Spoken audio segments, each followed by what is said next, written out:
So I used to believe that I was this very cool, sophisticated, advanced Reiki master guy, sensitive New Age chap that really kind of understood how the world worked. But then just two simple words from a real Enlightenment teacher destroyed my ego and basically shattered my whole identity within seconds. Let me tell you the whole story and also explain how it was one of the best things that ever happened to me. So let's wind the clock back 25 years or so. I was living in the north of the Netherlands. I was recently divorced. It was a difficult period, but it did afford me time for my spiritual practice, which was really important to me back then. And I had just been to a little trip to Amsterdam looking through New Age bookstores, and I found a magazine called What is Enlightenment? I thought, that's interesting. And I was casually just flicking through the pages, and I was wondering what I should do with myself that summer. And then the magazine just kind of fell open to a 2-page double spread for an advertisement for a 2-week meditation retreat that was going to take place this summer. And it was being held by an Enlightenment teacher. And I'd just read a book called Autobiography of a Yogi by an amazing man called Paramahansa Yogananda. So I just heard about Enlightenment, and it was something that I wanted. So I thought, what a beautiful, crazy coincidence. I need to go on this retreat. So I booked myself in for the retreat, and that summer I set off for France. So fast forward to beautiful retreat location in the south of France. We're in the hills in this big meditation tent. I think about 300 people are in there, and we're sitting in rows in these plastic garden chairs.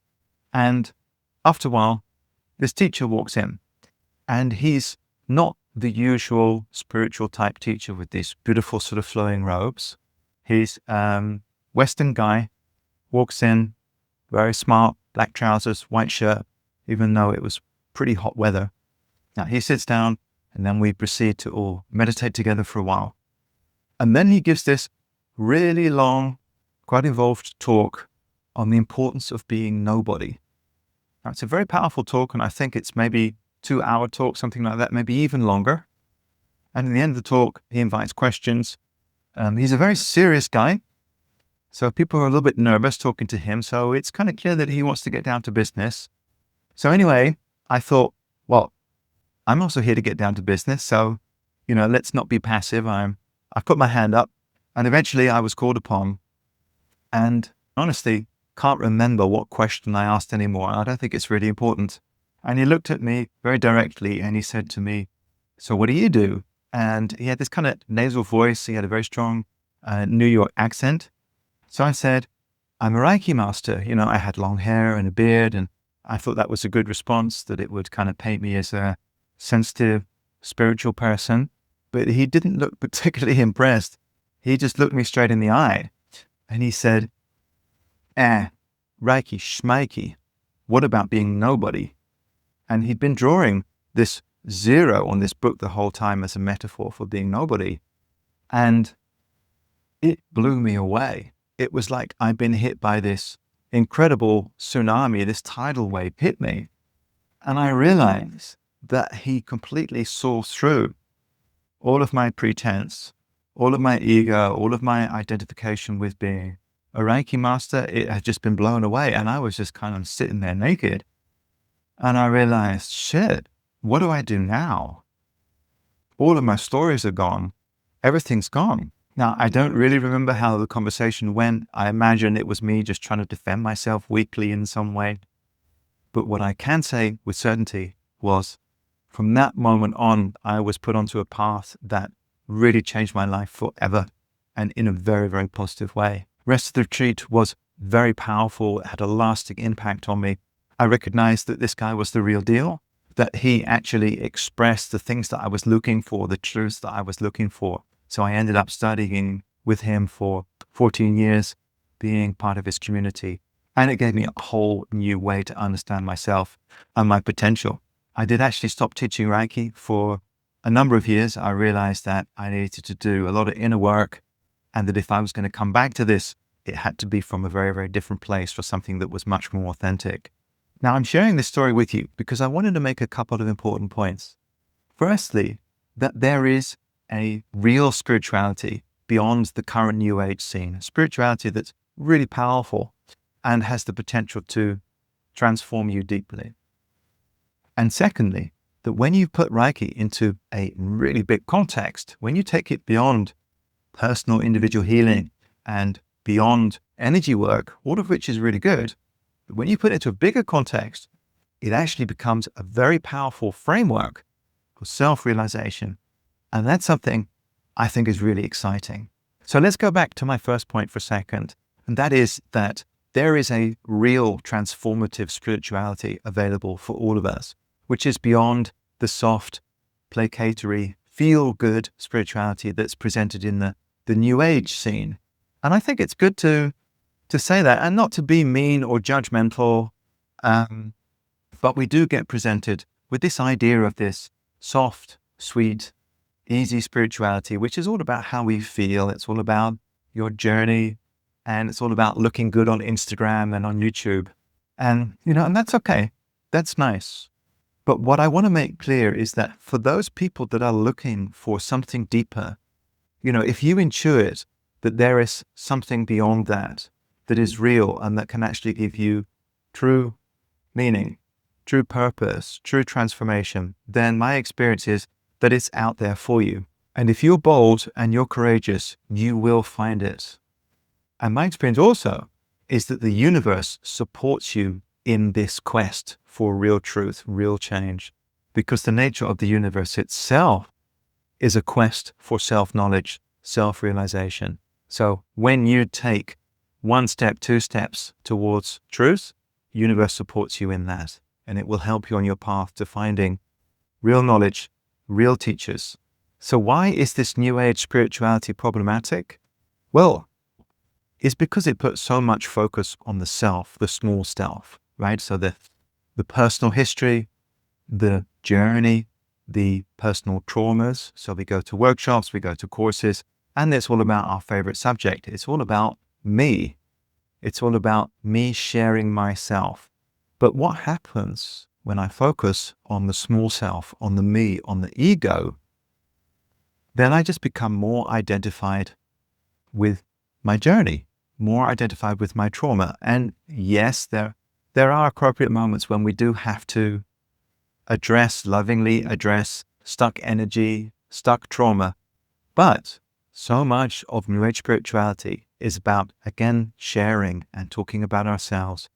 And then the only thing that really does is to create a very strong spiritual ego. Now, a lot of people don't like it when I talk like this. They feel that I'm being very judgmental and that spirituality should be just about unconditional love. And I think, well, maybe unconditional love is part of it, and heart-centered love is absolutely part of it. But I've seen so many people stuck in victim thinking and small-mindedness that's kept them trapped for years and years. And these have been very sensitive, sweet people that will have called themselves spiritual. But when I've observed them over 10 years, 20 years, even longer, what I can tell you is that they have fundamentally made no real progression, that they've just got into a spiritual identity, a spiritual ego, and then they've lived the rest of their lives like that.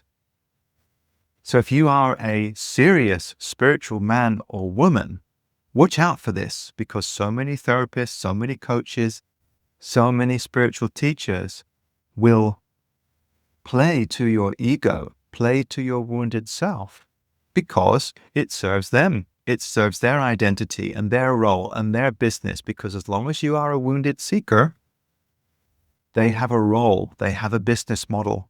Now, that may sound cynical, but honestly, after being in this world for 30 years, being a teacher, being with spiritual communities, having run a spiritual center myself for years, this is the reality. So for those of you that want something real, want something deeper, you do have to watch out for this.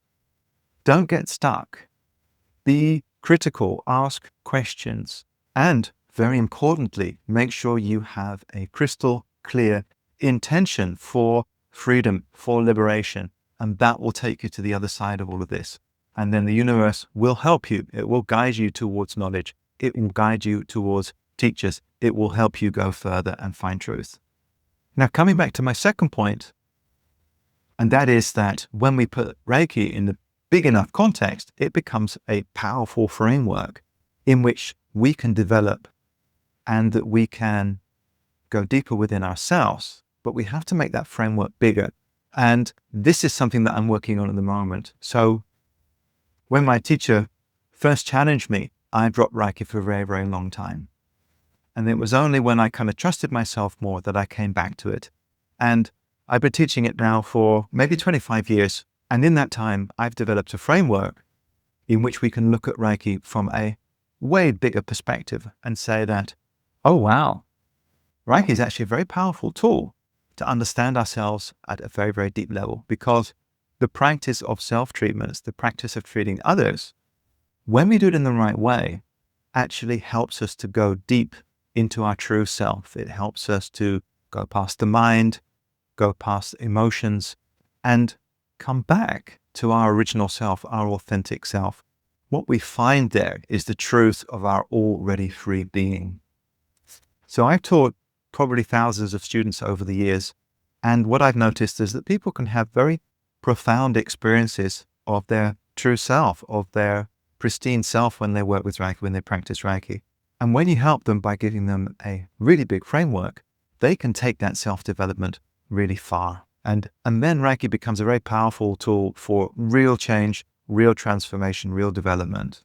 And the practice of Reiki itself, so the self-treatments and treatments of others, what it does is to help you develop your sensitivity, your subtle awareness, and it helps you develop your empathy much deeper. So your ability to perceive truth, to read other people, to understand your own nature naturally becomes stronger through this practice.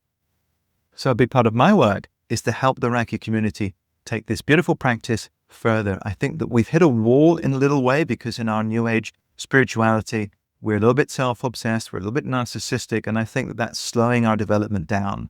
And I want to lovingly call that out, but at the same time also point to where we can go. This is why I'm working on my book at the moment to say to people, hey, if you like this practice, if you like this way of working with energy, let me show you how we can take it deeper and further. Let's investigate what the next stage is. I want to lay out where we are, put Reiki in a big context, and point where we can go. Now, if that speaks to you, you are very welcome to join my online community. You can join me with whatever level of experience you have, and I take you as far as you want to go, so you can go all the way to Reiki Master, and I support you all the way. You can learn at your own pace. We have all the courses online, and you can also get all of the support that you might need from me on that journey. So check out the link below. Currently, we have a 7-day free trial, and we have some spaces available, so you are very welcome to join. So thank you so much for listening, and I'd love to hear from you. Where are you on your spiritual journey? What kind of things do you come up against? How easy is it for you to find real teachers and find real knowledge? Let me know how you're doing. If you have any questions, I will absolutely get back to you.